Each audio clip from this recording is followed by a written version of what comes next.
was outstanding. But they had a week to get ready, and they were ready, and they had live legs and played really hard. I didn't think our team was quite, sharp the first 10 minutes. I just felt like we were, not tired isn't the right word, but maybe just, step slow on some things. And, PJ and Ian haven't been practicing much, and I think sometimes it takes a while for those guys to get used to the speed of everything. I think just it's a lot faster, and we look like that. But then I thought we played very well. First part of the second half, obviously I thought huge shots by Joe and Chase at the end of the half to kind of get us some momentum a little bit back. But then we just didn't play very well in a couple situations down the stretch. And they made a couple big shots. I mean, Diarra, who's not normally a three-point shooter, goes 3 for 3. Horn was terrific. DJ Burns was really good in the beginning of the game. And then I thought we had stretches where we made some good plays, and it was a terrific game, back and forth for a while. And then, I need to watch the film to see exactly how we the 10-point lead got away from us quick. But in a game like this with NC State, with the possessions going so fast, it's going to be kind of that type of game at times if you don't score a couple. And some of his shot making was terrific, and unfortunately, probably had a couple bad breaks. We had a clock deal there with our timers, and I thought it was going to be a shot clock violation, but the clock stopped, so it was a jump ball. And then ironically, the last call is a jump ball, and we lose the jump ball. And so we just had a couple things go against us, and we have to be better. We have to be better so that we don't put ourselves in that position. We had a chance with a lead, and we didn't finish the game. Questions for me? Good. I guess, what was your vantage point on the play where Gerard lost the ball, was stolen? It looked like PJ was trying to set a screen. Yeah, we were coming up to set a ball screen. Maybe should have called timeout there. That could be on me. Joe just made we called a play for Joe the time before. He made a big time play, shot. So we were trying to keep it in his hands and let him play a little bit.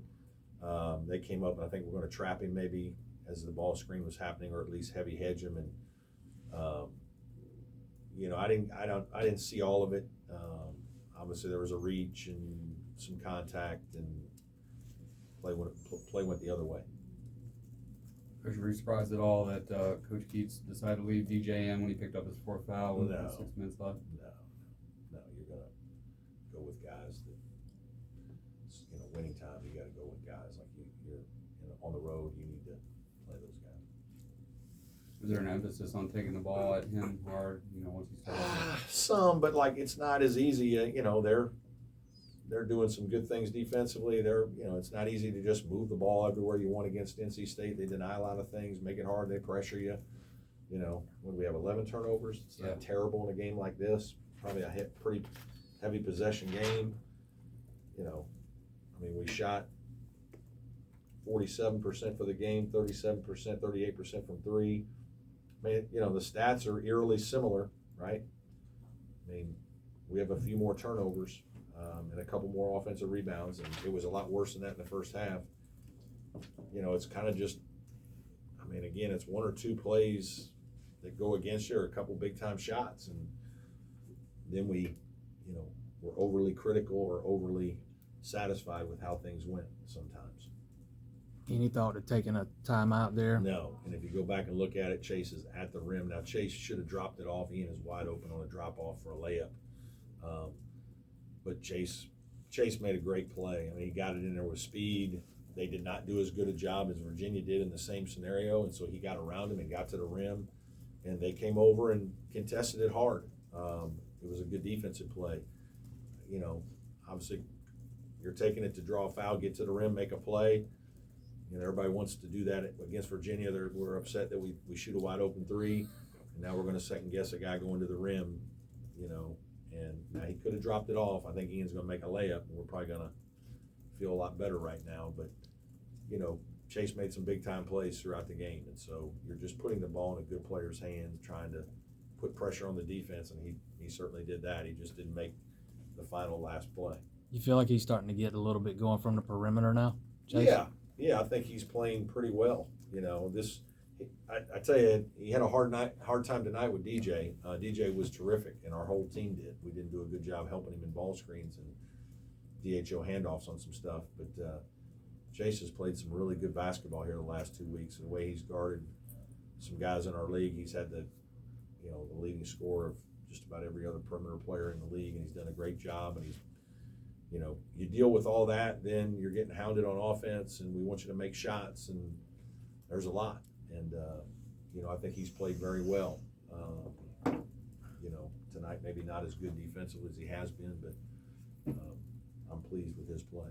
In those situations, in the final seconds, is it always your gut to give it to your players and let them go down and make a play? Not always. You're trying to read the game, and if you feel like there's something that you can do that's, but the hardest thing any coach will tell you that, if you get the ball out and there's open space,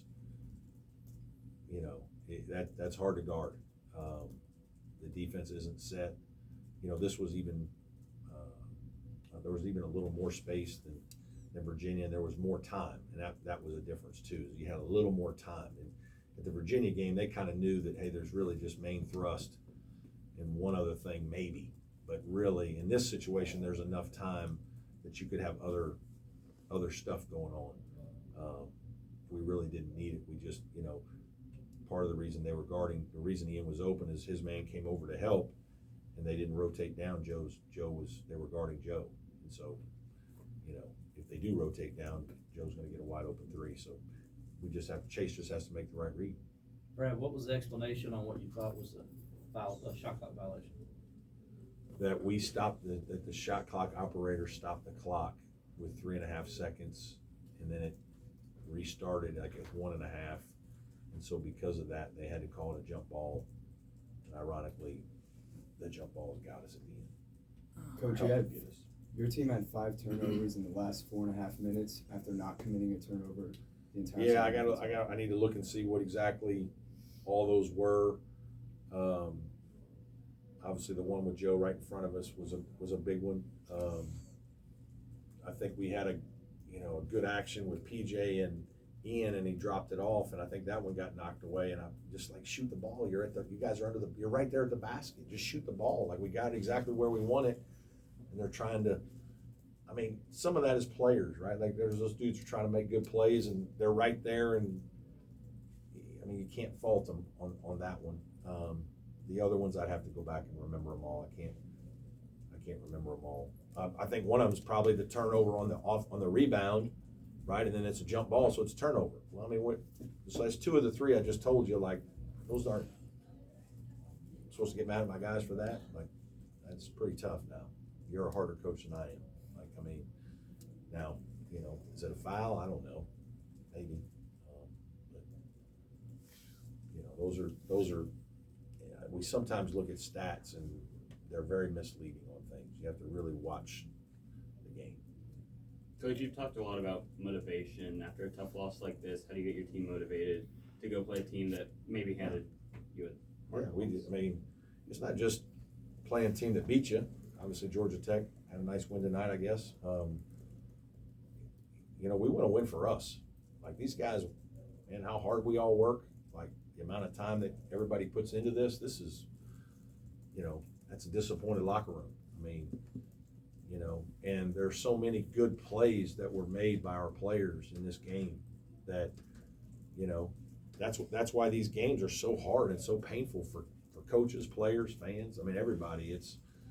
But the players and coaches, I mean, the amount of work that goes into getting ready for a game, the amount of film coaches watch, the amount of time that the players, prepare and put in to get it, and then, 1 or 2 plays doesn't go your way, man.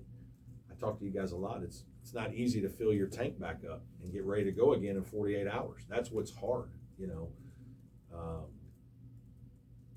It's not football where you have a week. Like, NC State did have a week. Maybe that helped them a little bit. We all kind of get a break like that. Sometimes you get an extra day and somebody else doesn't. It's kind of just part of it. But, give those guys credit. They were really ready to play and juiced up, and they played very well. And I thought we played well for most of the game. You got to coach your guys. You got to correct mistakes. There's certainly things we got to correct, but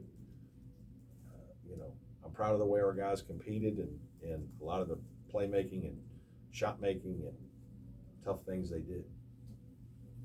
I guess you talk about, the early struggles. It's just hard to get PJ and Ian kind of into the flow. Like, how do you try to work around that? It's hard. I don't know how to do it. I mean, I can't. There are times we just can't. We can't practice them. I mean, like, I don't know if they'll make it through the season if we do. And so, you just, you do the best you can. I mean, they're going to have to realize it. We've talked to them about it a little bit. But at the end of the day, just having them fresh and ready to go is, and feeling good is much better. And they're not always going to feel good, and they don't feel good all the time. But they're giving us everything they have, and obviously we're very appreciative of that. But I thought RJ, that's where RJ helped us. I thought RJ was live. Thought he was great, tremendous energy, live body, made some really aggressive plays. I was really proud of RJ tonight. Coach, looking at the positives tonight, Yeah. You closed the first half well after being down 8, and then you went on a 32-10 run, kind of all simultaneously together. So how do you take those positives and move it to Georgia Tech? Yeah, obviously we'll watch all of it. Like, we're going to watch the whole game, but we're going to watch. We always watch, positive clips. And then we watch teaching clips. But we're always reinforcing positive things that our guys do on both ends of the floor to show so they can see, and we will do that again for this game. So yeah, I mean, it's, and our guys know that. Like, they, nobody wants to really, we don't want to think about that right now. But that'll be part of the message, Monday. You have a good visit with Hunter Tyson. I did, not very long though, unfortunately, but proud of that guy. Obviously love him to death, and unbelievable ambassador for our university and program, and just it's good to give him a big hug and just tell him how proud of him I am.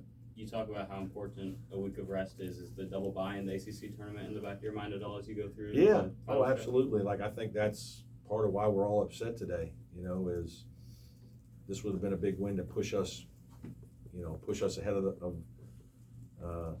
maybe what Pat calls the glob, or one of those guys used to call it the glob, where we're all kind of together. And that's kind of what I'm talking about. I think we have a really good league. I think we have a lot of really good teams, and winning is hard. And, most games come down to a couple minutes, a couple plays, and somebody pulls away at the end. And unfortunately tonight, they made the plays at the end to win. At the end of the first half, one of the disparaging parts of between each team was trips to the free throw line. Yeah. So I know you guys or NC State had 12 free throw attempts, and you all had 1. Right. But coming into the second half, it seems like y'all played a lot more physical, Yeah. a lot more trying to get those fouls. You got sent to the line a Yeah. lot more, and kind of equalized that number. Was I that think a message? Yes. Obviously, we talked about that at halftime, that we just didn't feel like we were as aggressive as we needed to be, and we were a little bit step behind for a while in the game. I just felt like we were half step, late on some things, and made a couple mistakes that we talked about in scouting, and let Horn get some shots early. Our bench made a couple mistakes, and that's problematic. Can't go in the game and you're guarding an elite player, and we have a letdown and give up a couple shots, and that happened to us a couple times early in the game, and he got rolling a little bit, and we just have to be better as a group. Any more questions for Coach? Coach, you talked about the glob, the ACC. You still have Wake Forest and Pitt left to play, but next Georgia Tech. So after that double overtime loss at home, how can you kind of break that glob and move forward and get on a win streak? Yeah, I mean, I don't worry about that. We have to worry about Georgia Tech. I mean, they beat us last time. They're playing good enough to make our life miserable. We've got to continue to grow, get better, attack things, learn from our mistakes, and if we keep doing that and bringing tremendous energy and togetherness, we'll be fine. Thanks. Okay. Thank you.